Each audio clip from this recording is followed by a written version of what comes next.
Assalamualaikum students. Welcome back in the 13th lecture of C Programming lecture series. जैसा कि आपको याद होगा कि लास्ट लेक्चर के अंदर हम लोगों ने ऑपरेटर्स के बारे में सीखा था कि ऑपरेटर्स की कितनी टाइप्स होती हैं, कौन कौन से ऑपरेटर्स किस किस टाइप में मौजूद होते हैं। तो उसी लेक्चर सीरीज का सेकंड पार्ट आज हम कवर करने जा रहे हैं कि जिसके अंदर हम लोग इंक्रीमेंट एंड डिक्रीमेंट ऑपरेटर और बिटवाइज ऑपरेटर को डिस्कस करेंगे। लास्ट लेक्चर के अंदर हमने arithmetical operators, logical operator, relational operator और असाइनमेंट ऑपरेटर्स को डिस्कस किया था। आज के लेक्चर में जो बाकी दो रिमेनिंग टाइप्स रह गई थी हम उनको कवर करेंगे। तो चलिए शुरू करते हैं अपना आज का लेक्चर। जी, तो जैसा कि 6 टाइप्स होती हैं ऑपरेटर्स की, लास्ट लेक्चर में हमने डिस्कस किया था। तो फिफ्थ टाइप जो कि इंक्रीमेंट एंड डिक्रीमेंट ऑपरेटर हैं उनको हम अब डिस्कस करते हैं। फर्स्ट ऑफ ऑल देखते हैं कि इंक्रीमेंट या डिक्रीमेंट ऑपरेटर्स जो हैं वो क्या होते हैं। तो अगर हम इनको थोड़ा सा समझना चाहें लाइक मैथमेटिकली, तो इंक्रीमेंट ऑपरेटर जो होता है इससे मुराद होता है, इंक्रीमेंट ऑपरेटर से मुराद होता है कि किसी वैल्यू में इजाफा करना। ठीक है। अब इंक्रीमेंट ऑपरेटर को इंप्लीमेंट करने के बहुत सारे वेज हैं। लाइक अगर हम लिखते हैं सपोज ए के अंदर जो वैल्यू स्टोर की है वो 2 है, एक वेरिएबल है और उसको इंटीजर टाइप, वो इंटीजर टाइप का वेरिएबल है और उसको हमने वैल्यू क्या इनिशियली दे दी, हमने इसको वैल्यू दे दी 2। ठीक है। तो इस केस में अब मैं चाहता हूं कि हर बार जो है ना, मतलब इसके अंदर क्या हो जाए, एक वैल्यू का इजाफा हो जाए। तो अगर मैं इसके अंदर एक सिंगल वैल्यू का इजाफा करना चाहता हूं तो उस पर्पस के लिए मुझे क्या करना पड़ेगा, ए में इंक्रीमेंट करवाना पड़ेगा, which means A is equal to A plus 1 करना होगा। इससे होगा क्या, इससे होगा ये कि इनिशियली ए की वैल्यू क्या होगी 2, जब उसमें 1 ऐड होगा तो ये हो जाएगी 3 और वो 3 क्या होगा अब ए में स्टोर हो जाएगा। इट मींस इसका जो आंसर आएगा वो आएगा 3। तो इस तरह से हम इंक्रीमेंट करवा सकते हैं। इसके अलावा अगर हम इंक्रीमेंट करवाना चाहें तो इसका एक और तरीका है कि ए के साथ हम 2 दफा प्लस का सिंबल लगा देंगे। तो इसका मतलब भी यही है कि ए की वैल्यू जो भी है उसमें एक वैल्यू का इजाफा कर दो, लाइक उसमें 1 का इंक्रीमेंट कर दो, 1 का एडिशन कर दो। तो ये होता है इंक्रीमेंट ऑपरेटर। इसी तरह से डिक्रीमेंट ऑपरेटर होते हैं हमारे पास। तो डिक्रीमेंट ऑपरेटर के अंदर हम लोग क्या करते होते हैं, एक वैल्यू की कमी करते होते हैं। मिसाल के तौर पे मैं इसी वेरिएबल को लेता हूं, a is equal to A minus 1 कर देता हूं। तो इस केस में क्या होगा, 2 माइनस 1 इज इक्वल टू 1 हो जाएगा। तो इस केस में अब जो a का आंसर आएगा वो क्या आएगा, 1 आएगा। इसी तरह से अगर हम इसको कंपाउंड ऑपरेटर के थ्रू परफॉर्म करना चाहें तो a माइनस माइनस अगर मैं कर दूंगा तो देन इसका मतलब भी यही है कि मैंने क्या किया है, इसकी वैल्यू में एक की कमी की है। अब अगर आप एक से ज्यादा वैल्यूज का इजाफा या कमी करना चाहते हैं तो उसके लिए फिर हम लोग क्या करते होते हैं, हम लोग फर्स्ट मेथड को ट्राई करते होते हैं। जैसा कि हमने लिखा हुआ है a is equal to A plus 1 या a is equal to A minus 1। लेकिन अगर हम एक वैल्यू की कमी करना चाहते हैं, जब सिंगल वैल्यू के इजाफा है, सिंगल वैल्यू की कमी करना चाहते हैं, तो फिर हम उसको कैसे कर सकते हैं, फिर a प्लस प्लस के थ्रू हम इसके थ्रू भी कर सकते हैं और इसके थ्रू भी कर सकते हैं। लेकिन अगर एक से ज्यादा वैल्यूज का इजाफा करना है तो उसके लिए फिर हम इस को यूज कर सकते हैं या इस मेथड को यूज कर सकते हैं। इसमें आपकी मर्जी है, a प्लस 3 कर दें, a प्लस 10 कर दें, अप टू सोन, वो आप पे डिपेंड करता है। अच्छा, इंक्रीमेंट और डिक्रीमेंट की जब हम बात कर रहे होते हैं ना, एक चीज और आप लोगों को माइंड में रखनी होगी कि ए प्लस प्लस और प्लस प्लस ए में डिफरेंस होता है। लाइक अगर मैं ये लिखता हूं तो इसमें और इसमें दोनों में डिफरेंस है। जो ऊपर वाला हमने ये वाला लिखा हुआ है, इसका मतलब ये होता है कि पहले वैल्यू को क्या कर दो, पास कर दो और उसके बाद उसमें इंक्रीमेंट कर दो। अब इसका क्या मतलब हुआ, इसका मतलब ये हुआ कि पहले अगर सपोज ए की वैल्यू 2 है और मैं करवा रहा हूं, लाइक मैं इस तरह से करवाता हूं, प्रिंट एफ और परसेंटेज डी यहाँ पे कर देता हूं और यहाँ कोमा लगा के मैं करता हूं ए प्लस प्लस। तो इसका मतलब ये है कि इसका जो इस स्टेटमेंट का जो आंसर आएगा वो आंसर आएगा 2, 3 नहीं आएगा। हाँ, अलबत्ता जब एक दफा इंक्रीमेंट करवा दिया और इंक्रीमेंट करवाने के बाद अब जब मैं दोबारा ए की वैल्यू को प्रिंट करवाऊंगा तो इस केस में जब सिंगल ए की वैल्यू में प्रिंट करवाता हूं तो अब जो वैल्यू प्रिंट होगी वो 3 होगी, क्योंकि इस स्टेटमेंट के अंदर ए में इंक्रीमेंट हो चुका था। ठीक है, जो ऊपर वाली हमारी ये फर्स्ट स्टेटमेंट थी इसके अंदर इंक्रीमेंट हो चुका था और सेकंड टाइम जब हमने दोबारा प्रिंट एफ किया और ए की वैल्यू को प्रिंट करवाया तो क्या होगा, ऑटोमेटिकली उसकी वैल्यू क्योंकि इंक्रीमेंट हो चुकी थी, दैट्स वाई 3 प्रिंट होगा। इसी तरह से डिक्रीमेंट का होता है, इसे कहते हैं पोस्ट इंक्रीमेंट, कि पहले वैल्यू प्रिंट करवा दी हमने और उसके बाद उसमें इंक्रीमेंट करवाया। पोस्ट इंक्रीमेंट मतलब बाद में इंक्रीमेंट किया। प्री इंक्रीमेंट क्या होता है, प्री इंक्रीमेंट ये होता है कि आप जिस वेरिएबल की वैल्यू में इंक्रीमेंट करवाना चाहते हैं उससे पहले 2 दफा प्लस का सिंबल लगा दें, तो ये होता है प्री इंक्रीमेंट। लाइक इस केस में अगर मैं प्रिंट करवाता हूं प्रिंट एफ परसेंटेज डी और कॉमा देन प्लस प्लस ए करता हूं, तो इस सूरत में जो आंसर आएगा वो आंसर आएगा 3। ठीक है, इस सूरत में हमारे पास जो आंसर प्रिंट होगा वो 3 प्रिंट होगा, और चाहे इसको बाद में प्रिंट करें तब भी वो 3 ही प्रिंट करवाएगा। तो पोस्ट इंक्रीमेंट के अंदर जो होता है इंक्रीमेंट बाद में होता है, और प्री इंक्रीमेंट के अंदर हमेशा इंक्रीमेंट वेरिएबल की वैल्यू में पहले होता है। और इसी तरह से डिक्रीमेंट का केस है कि पोस्ट डिक्रीमेंट, जैसे कि ये आपके सामने मौजूद है ए माइनस माइनस, इसका मतलब ये होता है कि बाद में डिक्रीमेंट होगा, पहले वैल्यू प्रिंट होगी, और अगर मैं माइनस माइनस ए लिख देता हूं तो ये प्री डिक्रीमेंट है, इसका मतलब पहले वैल्यू माइनस होगी और देन वो असाइन होगी। होप सो आपको ये समझ आ गया होगा। अब हम इसकी कोड के थ्रू प्रैक्टिस कर लेते हैं कि कोड के थ्रू हम इसको किस तरह से परफॉर्म करेंगे। तो हम डेव को ओपन कर लेते हैं और यहाँ एक न्यू एडिटर ओपन करके कोड लिखते हैं। पहले प्री प्रोसेस डायरेक्टिव लिख लेते हैं और देन उसके बाद हम मेन का फंक्शन कॉल करते हैं और यहाँ पे लिखते हैं, पहले एक वेरिएबल डिक्लेयर कर लेते हैं, a is equal to suppose 0 कर लिया, और मैं अभी क्या करता हूँ print f percentage d comma a करवाता हूँ ए प्लस प्लस। ठीक है, और इसके बाद लाइन भी ब्रेक कर देते हैं, और देन क्या होगा, एक दफा फिर प्रिंट एफ करवाते हैं, और आप बल्कि यहाँ पे साथ मैसेज भी लिख लेते हैं, after increment percentage d comma a. ठीक है, और ये है बिफोर है, तो यहाँ पे लिख लेते हैं बिफोर इंक्रीमेंट परसेंटेज डी और देन ये। ठीक हो गया, इसको सेव करते हैं। पार्ट 2 है हमारे पास ऑपरेटर्स का, तो हम इसे सेव कर लेते हैं और इसको रन करते हैं। तो देखें बिफोर इंक्रीमेंट जो है वो वैल्यू 0 आ रही है क्योंकि हमने पोस्ट इंक्रीमेंट परफॉर्म किया है। तो पहले वो जो एक्चुअल वैल्यू थी 0 जो हमने यहाँ असाइन की थी, जस्ट वही प्रिंट हुई है, और उसके बाद क्या हुआ है, जब वो इंक्रीमेंट हो चुका तो उसमें ए की वैल्यू का में 1 का इजाफा हो चुका था। दैट्स वाई आफ्टर इंक्रीमेंट जब हमने जस्ट ए को प्रिंट करवाया है तो अब उसकी वैल्यू क्या आ रही है, 1 आ रही है। इसको मजीद आसान करने के लिए मैं आपके लिए एक काम और करता हूँ, कंट्रोल सी करते हैं इसको और यहाँ आके कंट्रोल वी करके प्रिंट करते हैं, और यहाँ पे मैं पहले ए की वैल्यू प्रिंट करवाता हूँ, before increment the value is. ठीक है, कि बिफोर इंक्रीमेंट वैल्यू क्या है, और वाइल इंक्रीमेंट जब इंक्रीमेंट हो रहा था तब वैल्यू क्या है, और जब इंक्रीमेंट हो गया तब वैल्यू क्या है। तो अब हम इसको रन करते हैं, तो ये देखिए आपके सामने 3 आउटपुट्स आ रही हैं। बिफोर इंक्रीमेंट वैल्यू थी 0, जब इंक्रीमेंट हो रहा था उस टाइम भी उसकी वैल्यू 0 ही रही, लेकिन जब इंक्रीमेंट हो चुका तो जब हम उसके बाद जस्ट सिंपल ए की वैल्यू प्रिंट करवा रहे हैं तो तब वैल्यू 1 प्रिंट हो रही है। जैसा कि मैंने भी आपको थोड़ी देर पहले समझाया कि पोस्ट इंक्रीमेंट के केस में वैल्यू हमेशा बाद में इंक्रीमेंट होती है।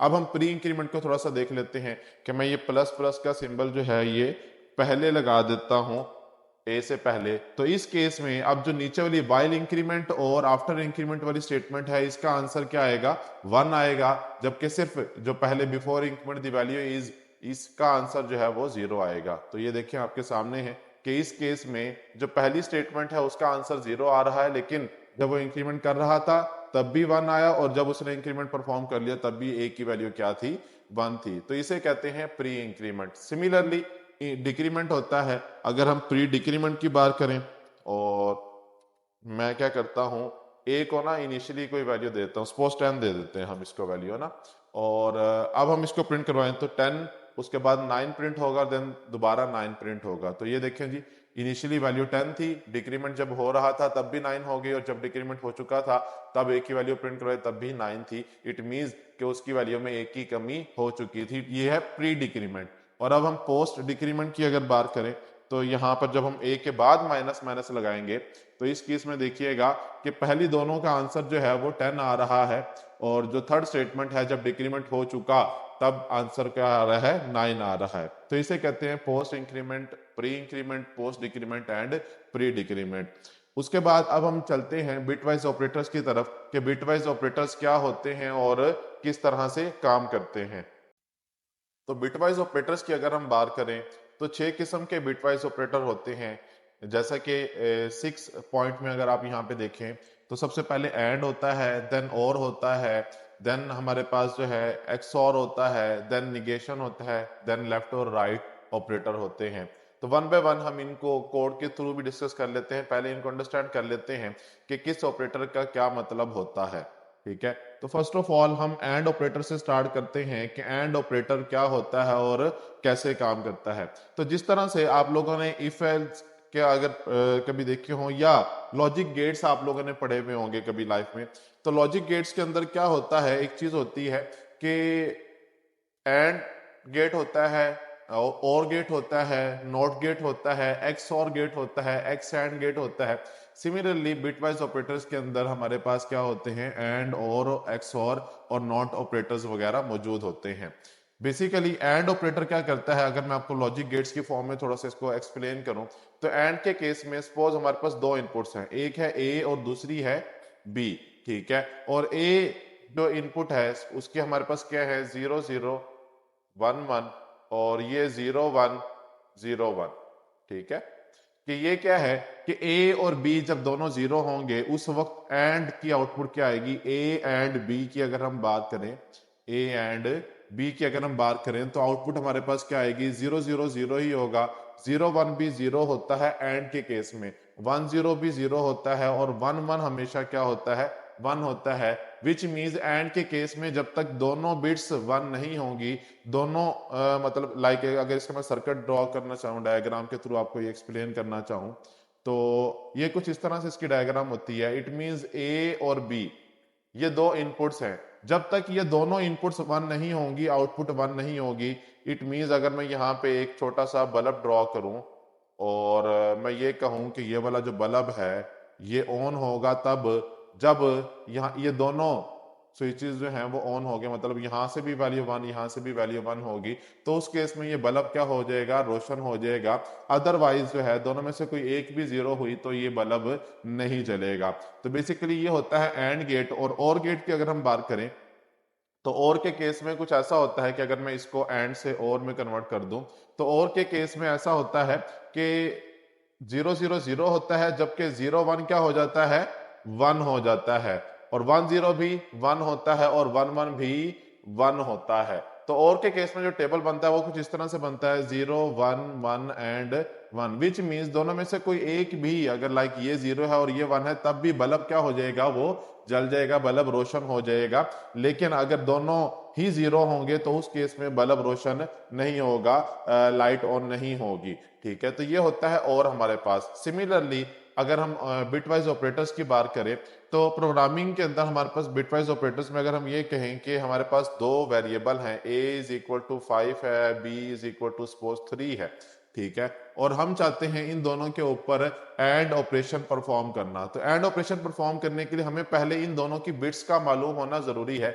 विच मीन्स हम क्या करेंगे, 5 को यहाँ पे रखेंगे और 2 से डिवाइड कर देंगे, तो 2 2 द 4 होता है, 1 रिमेनिंग आ जाएगा, और देन इसके बाद क्या हो जाएगा, 2 1 द 2 0 रिमेनिंग। तो इसका मतलब इसकी अगर बिट्स की बात करें तो इसकी जो बिट्स बनेंगी 1 0 1, और अगर इसको 4 बिट्स में कन्वर्ट करें तो हम स्टार्ट में 0 लगा देंगे।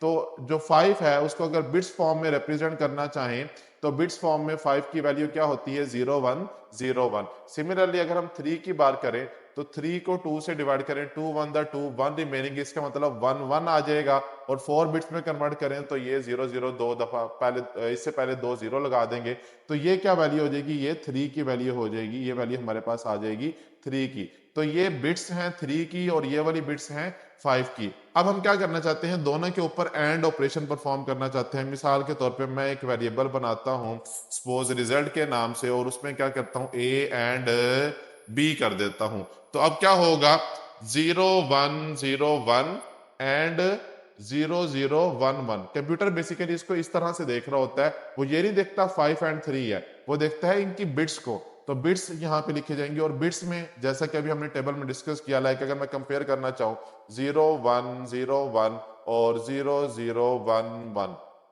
तो इस केस में अब एंड ऑपरेशन परफॉर्म करें तो हमारे पास 00 ही रहेगा, 01 0 रहेगा, 01 0 रहेगा, और 11 क्या हो जाएगा, 1 हो जाएगा। तो मतलब इसका मतलब इसका आंसर हमारे पास क्या आएगा, ये आएगा। तो रिजल्ट के अंदर जो वैल्यू स्टोर होगी वो वैल्यू क्या हो जाएगी, 0001 होगी। तो ये आंसर हमारे पास एज अ आउटपुट प्रिंट होगा, ठीक है ना, जब हम 5 एंड 3 करेंगे। सिमिलरली अगर हम 5 और 3 का और ऑपरेशन परफॉर्म करें, like result is equal to, हम ये करते हैं कि result is equal to A और बी, और के लिए हम सीधी लाइन लगाते हैं इस तरह से, और इसके क्या होगा 0101, और यहाँ पे ये और ऑपरेटर है, इसको थोड़ा सा मैं डार्क कर देता हूँ, और देन उसके बाद 0011, इनके ऊपर जब और ऑपरेटर परफॉर्म करेंगे तो ये देखें, ये तो था एंड, ये था हमारे पास एंड, और अगर मैं यहाँ पे और ऑपरेशन परफॉर्म करना चाहूं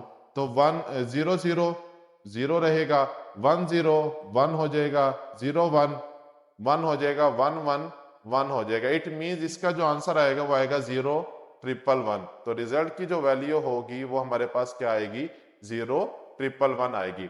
तो ये होता है हमारे पास और ऑपरेटर। सिमिलरली अब अगर हम एक्स और ऑपरेटर की बात करें,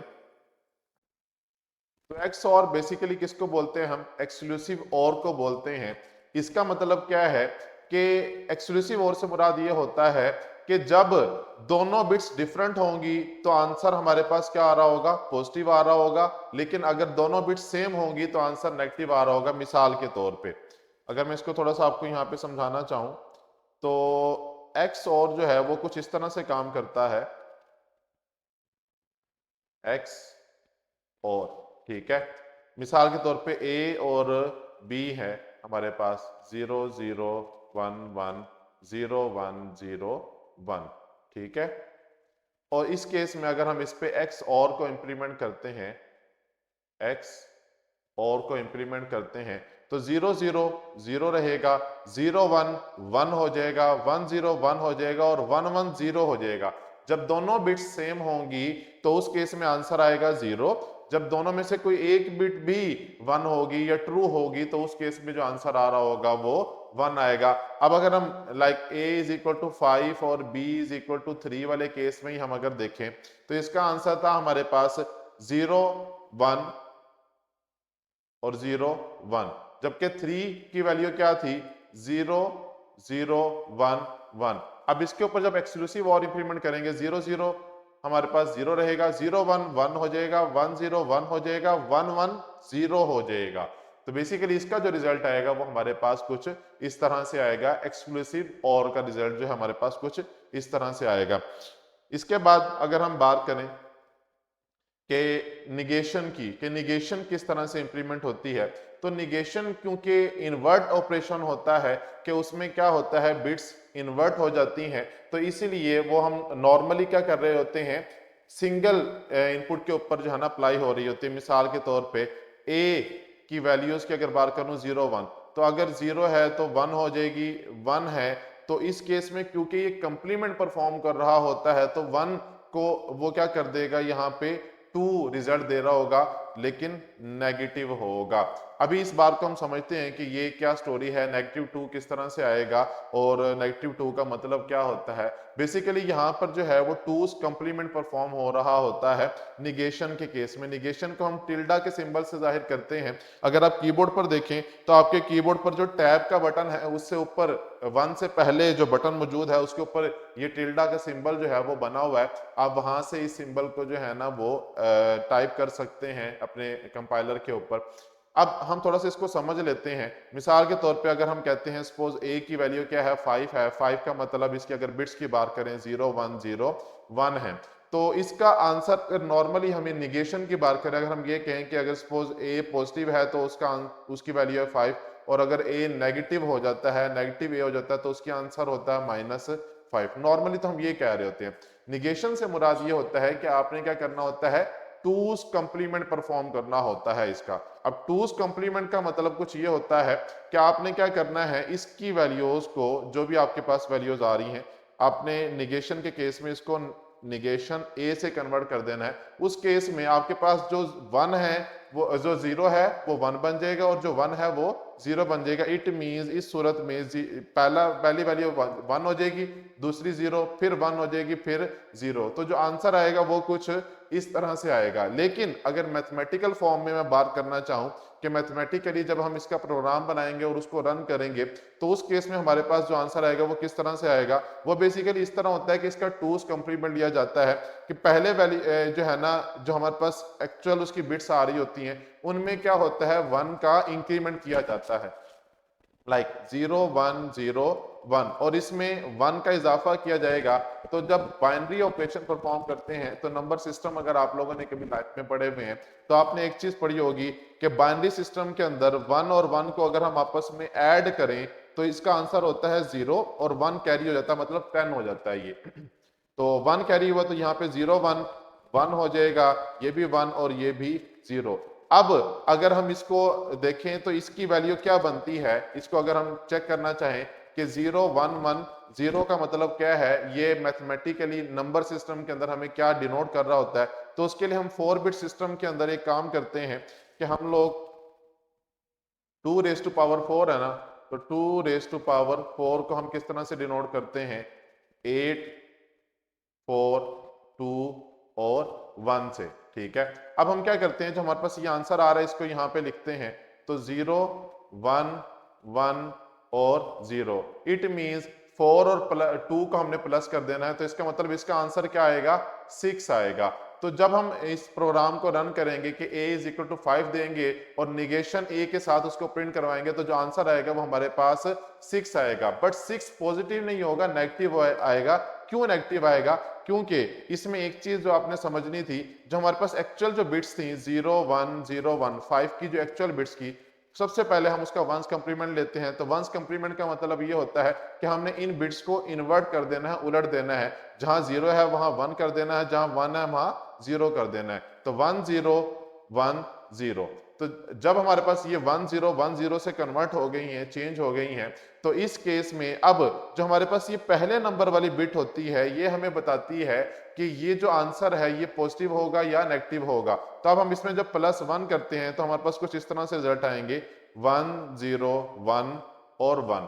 ठीक है, अब जब हमारे पास ये आंसर आ रहा है, तो अब यहां पर देखें हमारे पास क्या हो रहा है कि ये बिट्स इन्वर्ट, ये 1 हो गया, ये 1 हो गया, 0 और 1। तो ये वाली जो बिट है पहले नंबर वाली बिट, ये हमें बताती है कि ये क्या है, जो भी वैल्यू होगी ये क्या होगी, नेगेटिव होगी। ये वैल्यू क्या होगी, नेगेटिव होगी। इट मींस ये 6 के साथ क्या होगा, हमारे पास माइनस मौजूद होगा। लाइक इसको भी हम पहले यहां तक ना प्रोग्राम बना के देख लेते हैं, ताकि आपको जितना भी हमने स्टडी किया ये थोड़ा सा प्रोग्रामेटिकली भी क्लियर हो जाए। तो हम एक कंट्रोल एन प्रेस करके न्यू एडिटर ओपन करते हैं, यहाँ पे लिखते हैं हैसन इंक्लूड studio.h, और देन उसके बाद इंट मेन करते हैं, और इंट मेन करने के बाद यहाँ पर आते हैं और हम a इज इक्वल टू 5, क्योंकि हमने अभी 5 और 3 के थ्रू इसको समझा है, तो मैं वही वैल्यूज ले लेता हूँ ताकि आपको कन्फ्यूजन ना हो।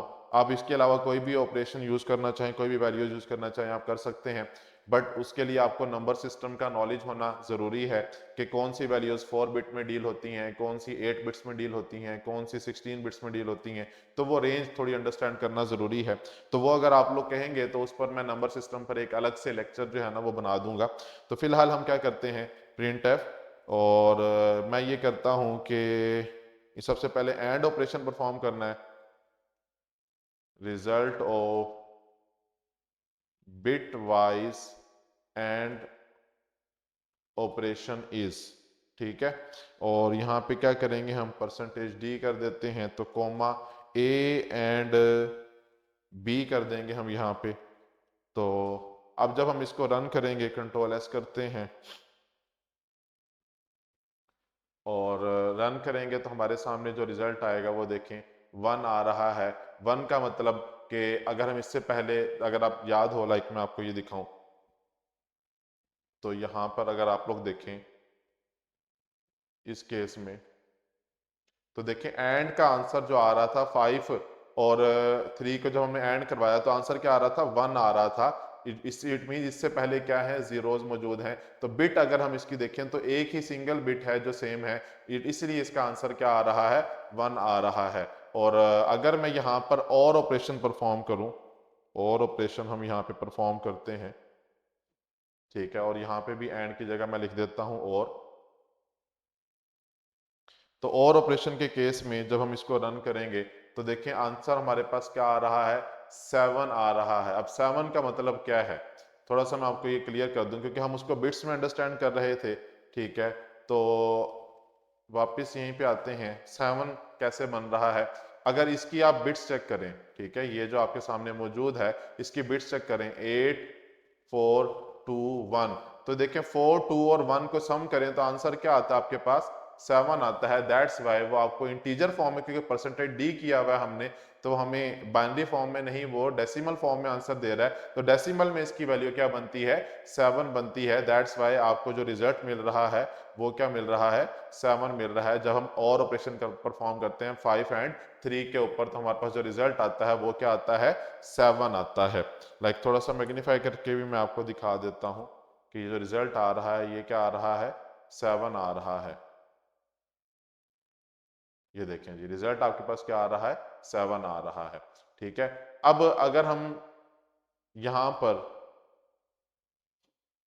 क्या करते हैं एक्स और ऑपरेशन परफॉर्म करते हैं, तो एक्स और ऑपरेशन के केस में हमारे पास एक्स और, ठीक है, एक्स और ऑपरेशन जब हम परफॉर्म करते हैं तो हम इसको रन करते हैं तो देखें आंसर हमारे पास क्या आ रहा है 6 आ रहा है।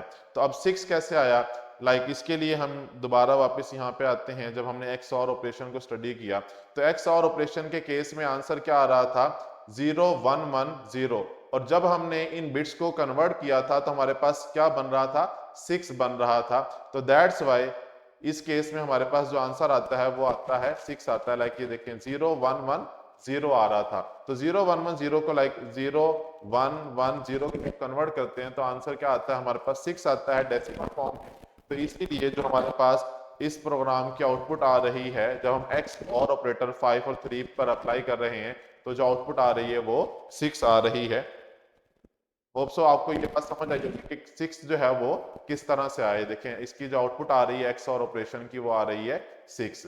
तो इसी तरह से हम लोग क्या कर सकते होते हैं, हम लोग निगेशन का ऑपरेशन भी परफॉर्म कर सकते हैं इसके ऊपर। जब निगेशन परफॉर्म करेंगे तो वो सिंगल वैल्यू के ऊपर होगी, तो हम कहते हैं निगेशन ऑपरेशन, और हम जस्ट ए की वैल्यू के साथ निगेशन अप्लाई करते हैं।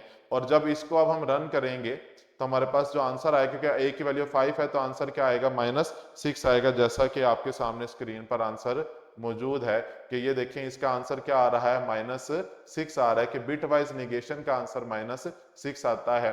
तो होप सो आपको अब ये क्लियर हो गया होगा कि किस तरह से बिट वाइज ऑपरेशन जो हैं वो काम करते हैं। इसके अलावा हमारे पास 2 ऑपरेशन बाकी रह गए बिटवाइज के, लेफ्ट शिफ्ट और राइट शिफ्ट, वो भी मैं परफॉर्म करके दिखा देता हूं।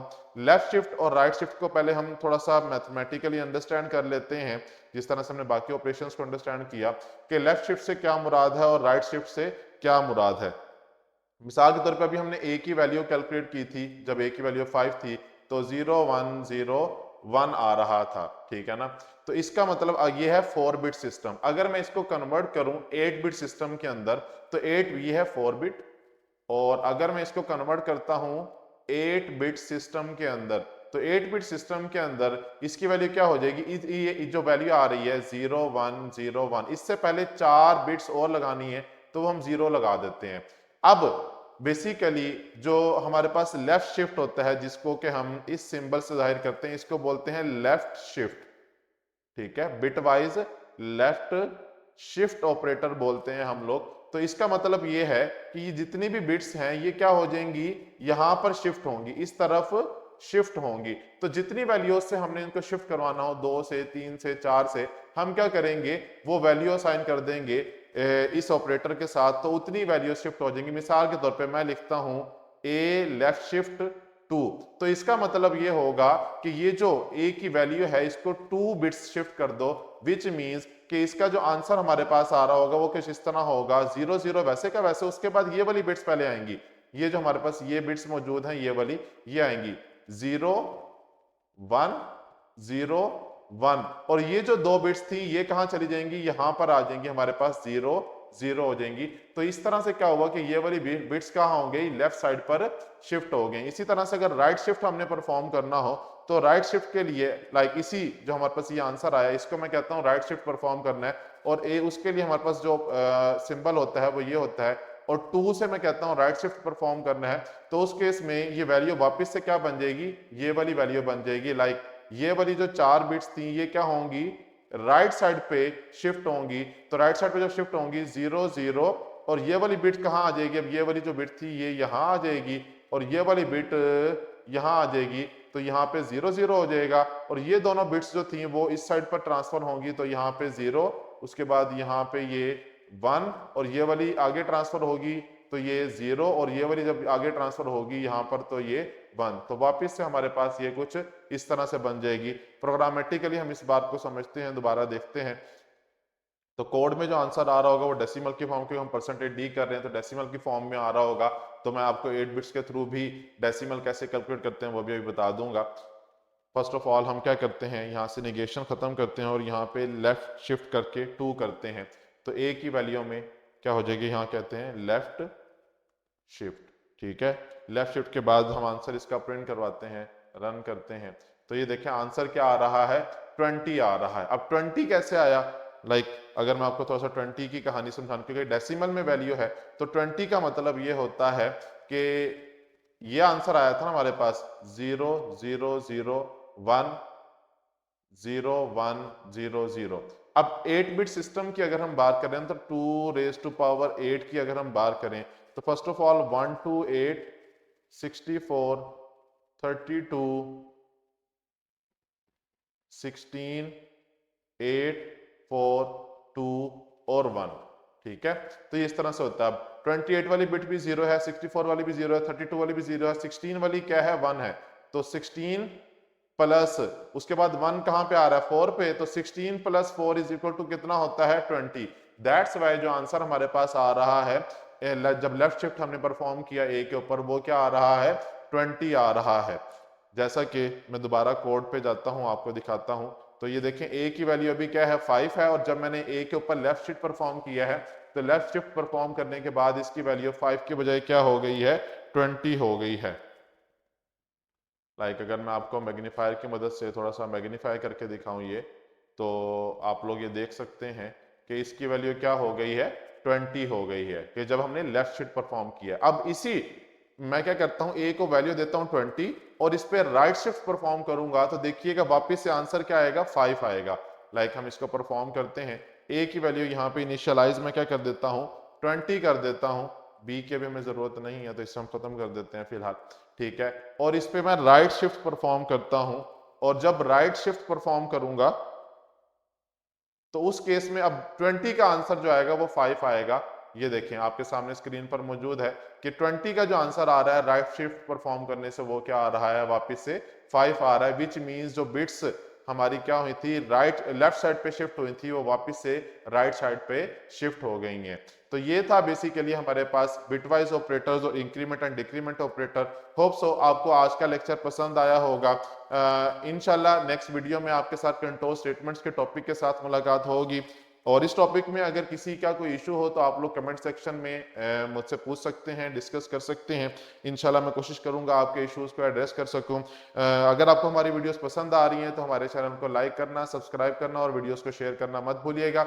इंशाल्लाह बहुत जल्द आपसे नेक्स्ट वीडियो के साथ मुलाकात होती है, तब तक के लिए मुझे इजाजत दीजिए। Thank you so much, Allah Hafiz.